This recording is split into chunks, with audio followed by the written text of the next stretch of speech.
So let's welcome Lakshmi ma'am. Ma'am, good afternoon, ma'am. Good afternoon, Snehalata. Yeah. Sorry, we No problem. got delayed because we had problems with the participants having difficulty in installing the program. So, I'll just introduce you to the participants. It's a great pleasure to introduce Dr. Lakshmi Ravishankar. She's currently retired as a professor from Department of Chemistry, Vasai College of Arts, Science and Commerce, Mulund, Mumbai. So she has completed her MSc and PhD from IIT Bombay. She completed PhD from IIT Bombay in the year 1987, and she's teaching for the last 33 years. And she has lots of awards to her credit, and I can list a few of them. She is selected for UNESCO sponsored award and Best Teacher award. She got many times, and she wrote several books also. And she received Young Insight Teachers Award in 2013. And she's a member of Royal Society of Chemistry and also the Executive Council of Royal Society of Chemistry, West India section. And she's a life member of Indian Chemical Society and Chemical Research Society of India. And she also guided PhD students. So it's great to have you here, ma'am. So today she'll talk about the comparison between virtual labs and real lab. So she has a lot of experience in teaching. So, ma'am, over to you, ma'am. Thank you, Snehalata and Dr. Kannan. I think he's not there now, but you could convey my thanks to him.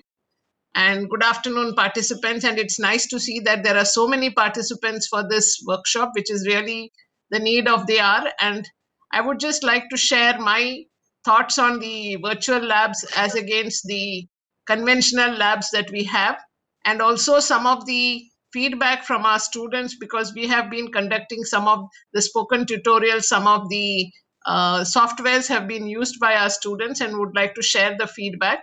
And also, as a teacher, what were the problems that we face in the conventional lab, and where we could probably make use of virtual labs to strengthen the concepts of the students.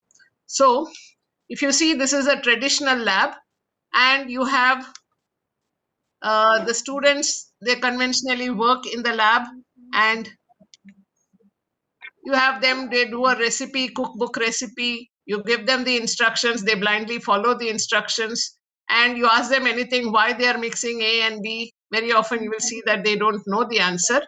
But however, the laboratory environment is supposed to be a tool to reinforce the lecture content. So whatever is learned, taught in the lecture, the principles, the theory, the laboratory is one way where by actually hands-on experiments, they are confirming what they learn in theory.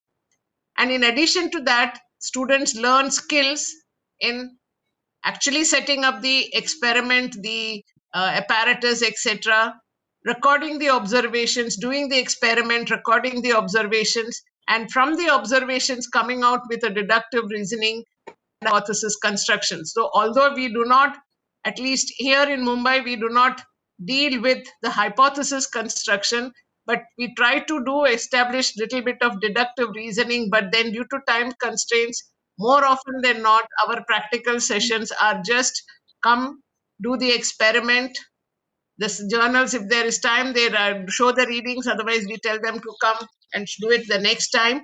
So there is hardly any, and in the same solution, why two students are getting different readings. So there is no discussion on that. What are the possible errors which can arise during the experiment? We really don't do all these things.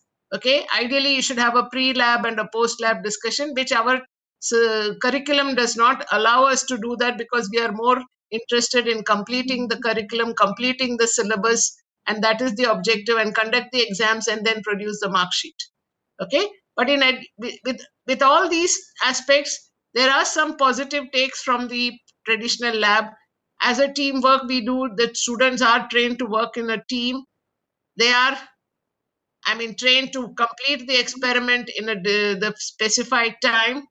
Communication and conflict resolution. Again, conflict resolution, we do not really have it in the laboratory. But yes, I have had students, when you ask them some question and two different students come out with two different answers, and there is a lot of discussion in that and a lot of learning in the process. But of course, it depends on the kind of students that you're dealing with.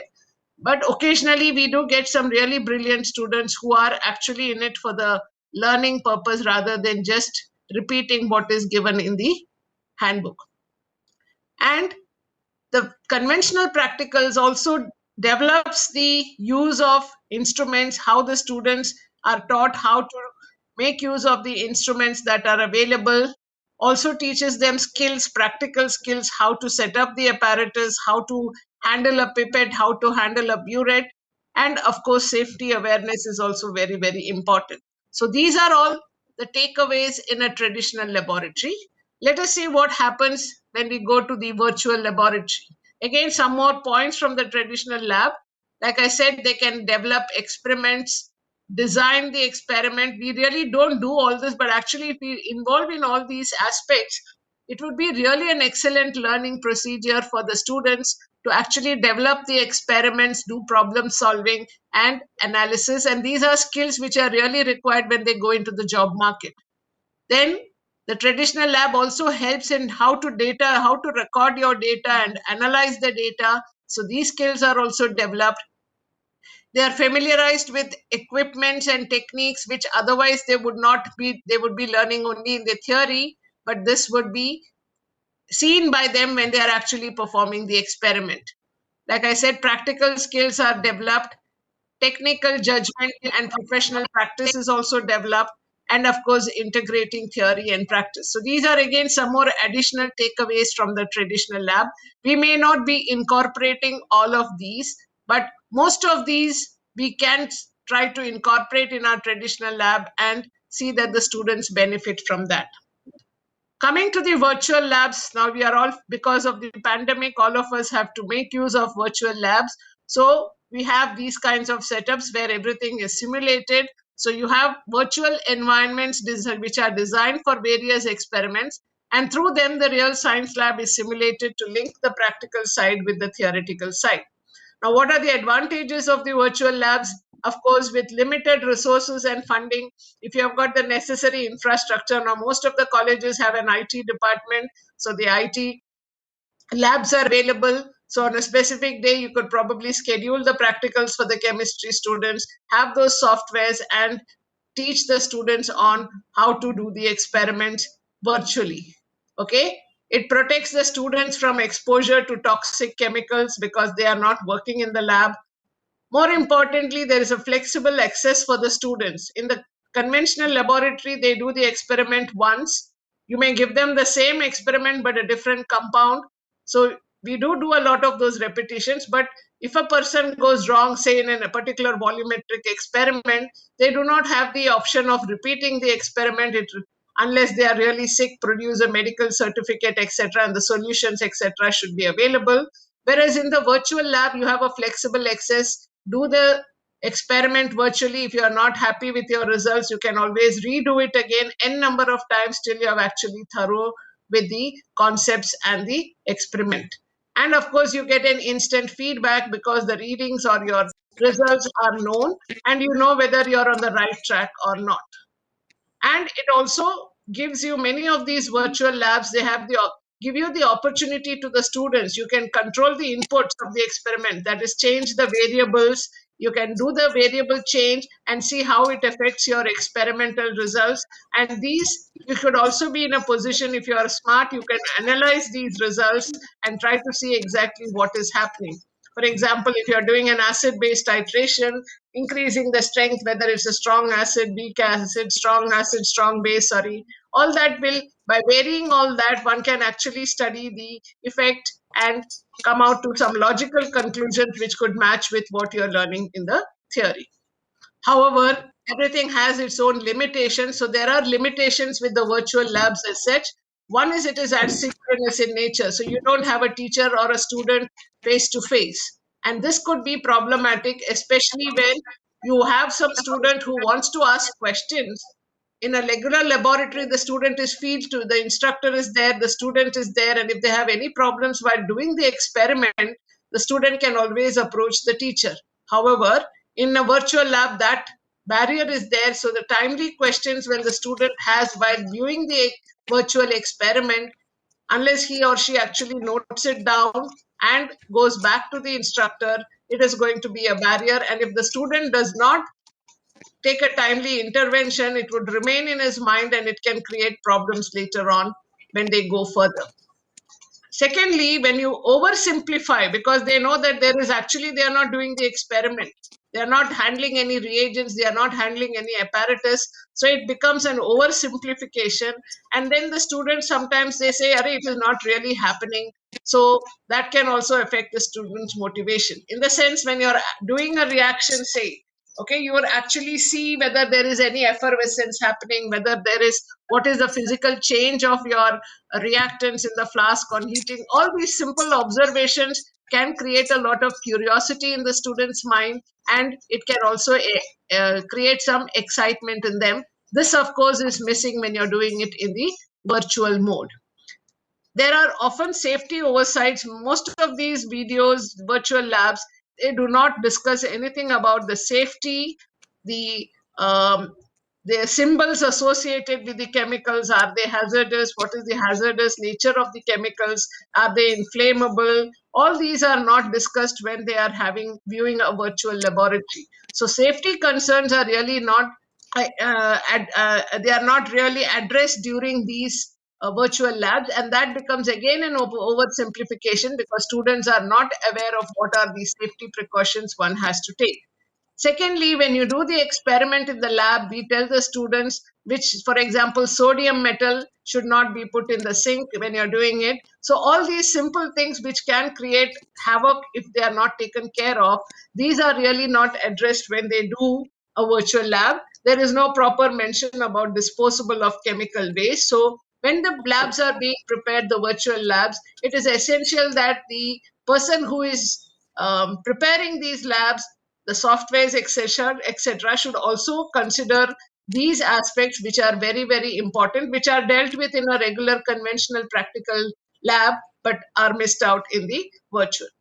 Another very important thing is in the virtual lab, the students really cannot feel the chemical, they cannot smell it, neither can they touch it.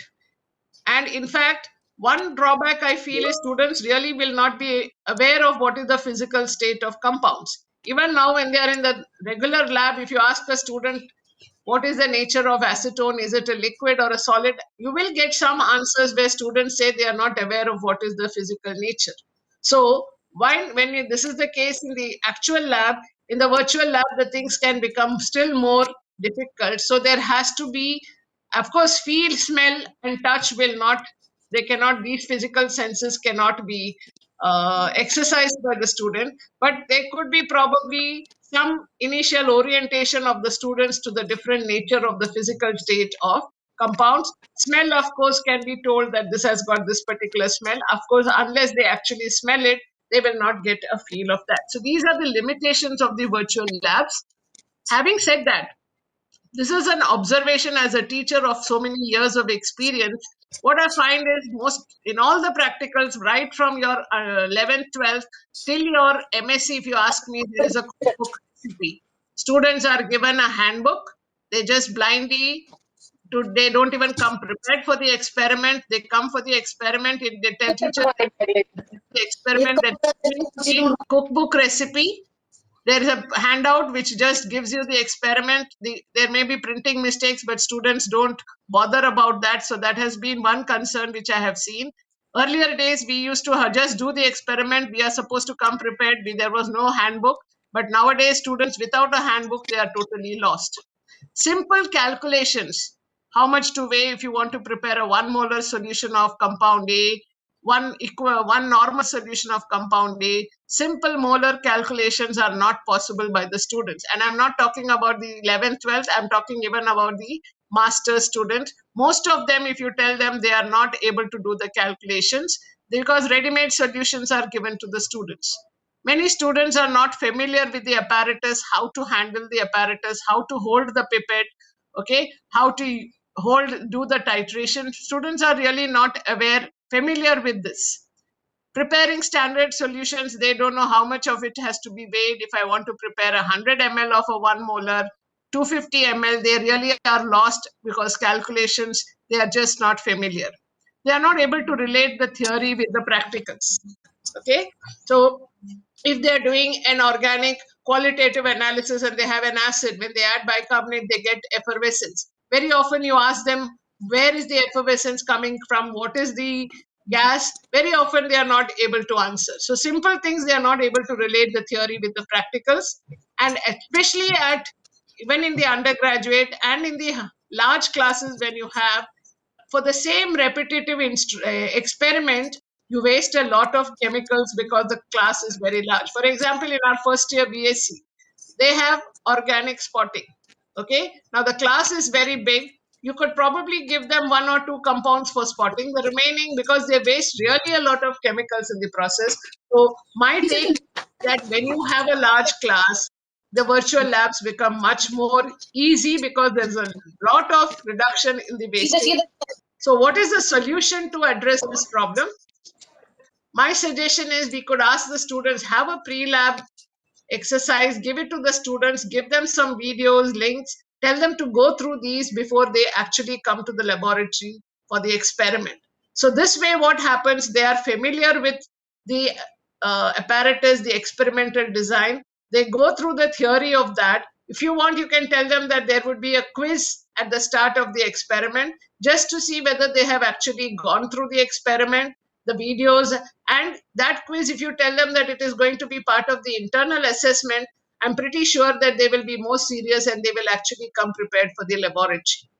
Okay, and do 1 or 2 typical experiments. For example, if there are some 7 experiments on titration, different types of titrations, give them only 1 or 2 so that they get a feel of how to hold the burette, how to pipette. Very often the students I have seen, they actually use their thumb for pipetting, which is not the correct way. So we could keep do 1 or 2 typical experiments in each of the class of experiments so that students are familiar with how to handle the apparatus, how to do weighing, if at all there is gravimetric, then weighing, how to do the weighing, and how to actually make what is the role of different apparatus that they use. So do 1 or 2 typical experiments, and the remaining experiments can be given as virtual labs. This would be my suggestion, so that this way you're doing a blended way of carrying out the practicals. You're having both the conventional mode as well as the virtual mode. Now, the Chem Collective labs, which you're all being exposed to today, is actually, I have been reviewing some of these labs, experiments designed by them, and I found them so interesting. And I mean, you could actually learn a lot of things by doing these experiments, which is there. It provides enough opportunity to students to learn by doing the experiment virtually, not once, but several times. Okay, and there is scope for the students to test their conceptual knowledge. In fact, by writing, in fact, some of the chem labs, which you are going to be doing, asks you to write down the equation, asks you to do the calculations. There are some problems in that. So all those actually add to the learning. It's a knowledge gain for all the students who actually participate. Without being in the lab, they are actually able to do a lot of laboratory work virtually, and a lot of learning is involved. And if you want the students to really do it, you could probably give them some sort of an incentive that those who do, ask them to submit the results, whatever observations they are getting, because when they do titrations, they are going to get readings there also. So ask them to write down those readings and submit to you, and then you could give them some extra credit so that they know that they are not doing it only for the sake of doing. They are actually learning so that they get some credit for the work done also. Titrations can also be done virtually. Now, this is the beauty of this Chem Collective. They could write balanced equations, they can calculate the stoichiometry, and they can actually prepare the standard solutions. There is a work table where you have a balance, where you have this thing, spatula to transfer your compound, where you have the bottle of the compound whose molar solution you want to prepare. It is really very, very beautifully done. Okay, and titrations also you can do virtually. Dilution is done virtually, titration is done virtually, and when you're titrating, you can actually see the color change. A lot of very interesting things are there, which students would also be motivated to. Now, we at Vaze, when I was at Vaze, we had this spoken tutorials. We were one of the lucky ones to actually be involved in this project, which is the initiative of the Talk to a Teacher activity of the National Mission on Education through Information and Communication Technology, which was launched by the Ministry of HRD, Government of India. So, based on this, because of this project, we were given about 30 laptops with the software of spoken tutorials inbuilt in that. And we were asked, I mean, our students had the opportunity of going through some of these software, and I will just be sharing the details of the software. There were three: Avogadro, JMOL application, and GCampaign. These were the three softwares that the students were exposed to hands on. Let us see what each one of these softwares are. So, in the Avogadro software, the students could actually view and edit macromolecules in 3 dimensions. They could view RS configurations. We teach them stereo, but we tell them that this is R, this is S, called clockwise, anti-clockwise, etc. But using this software, the students could actually, there were simple molecules, and the students could develop their own molecules, create their own molecules, and actually find out what is the configuration. And even for conformations, we always tell them the chair is the more stable, but actually making these molecules, finding out the energy of the different conformations, finding out which is the least, actually they get a feel of the entire concept of stereochemistry. And these images the students could use for their science projects, presentations, as well as science reports. This was about the Avogadro.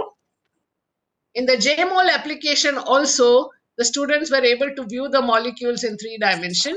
And very often, like I said, we talk of stability, steric hindrance, etc. These concepts were made clear by in this application. They were able to understand. They could edit the 3 dimensional molecules in many ways as per their requirement and use them for presentations. And each one of them had tutorials, and they had different modules. Initially the students took time to understand, but once they understood, most of them were able to go up till I think 12 to 13 modules out of 14 modules.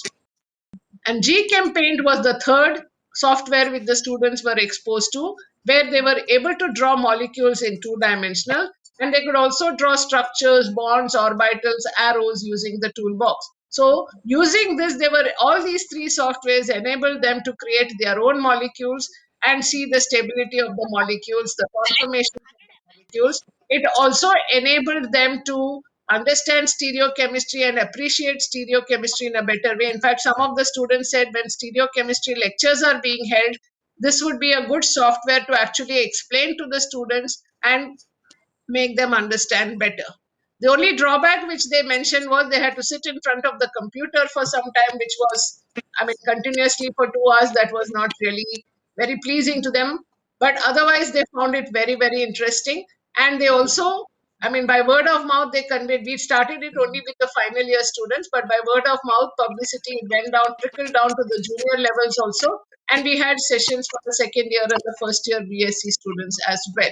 So, and students, the beauty was they could go home, they could download this on their laptop, and not only doing it in the college, they could also go home and work on this software. And this is the feedback of some of our students, which has been very, very encouraging, that the tutorial gave a new vision to see the molecules in 3 dimension. Because when we talk of stereochemistry, we do show them models and all, but what they actually see on the computer screen is much bigger version, and they are actually able to see the 3 dimensional. It has been an amazing learning experience for most of the students, gave them an excellent opportunity to study the molecular structures and thus improve their imagination of real molecules. And this was, biomolecules could also be visualized by the students, the hydrogen bondings, all that was able to be visualized by the students, they could actually see. The assignments which were put in every module helped us to grasp the tutorials. It was planned properly and the modules were perfectly arranged so that any newcomer could learn and understand chemistry from an altogether different point of view. So, besides the actual doing and learning, there were assignments to ensure that whatever you have learned, you are able to apply it in a new situation and solve the problem. Spoken tutorial session was very useful, as the session was totally based on video, and because of this the concepts were cleared. Since the session also included solving problems, that made it very, very interesting. Like I said, many of them had said that this kind of blended learning, show these videos and then do your stereochemistry lecture, makes it much more interesting and it would be much more fruitful. So these were some of my thoughts, and what is the feedback and from the students of the spoken tutorials, and my take on the practical, conventional practical versus the virtual lab. Both are equally important, because there are positive points in the conventional practical, there are positive points in the virtual, there are negative points in the conventional, there are negative points in the virtual. I think we have to strike a balance and try to see that we are able to adapt a blended approach where we are able to have both practical as well as the conventional, the traditional as well as the non-traditional. Thank you. If there are any points you would like to discuss or share, welcome. Lakshmi ma'am, you have given a very good insight into the differences, advantages, disadvantages between the real lab and the virtual lab. Yes. It was very nice to have collaborated since last 6 or 7 years. Yes, we have really enjoyed. I have really enjoyed. Yeah, we have also enjoyed your team and your students. They are very, very sincere. So thank you, ma'am. My And pleasure. yeah. Participants, you have any questions? I think one participant was your student, was a college student. Ma'am, the name was Rashmi. The name was Rashmi Mishal. She had messaged, nice to hear you, ma'am, after so many years. I'm a Vasi student from 1993 batch. I just saw the message. Yes, thank you. Because there were so many Rashmis, of course, Yeah. I will have to, I mean, I immediately click, it would be a bit this thing. But anyway, well, I mean, it would be nice to connect with Rashmi. You can share my mail ID with her, and she might get in touch if anything is there. It's always a pleasure to get back to our students.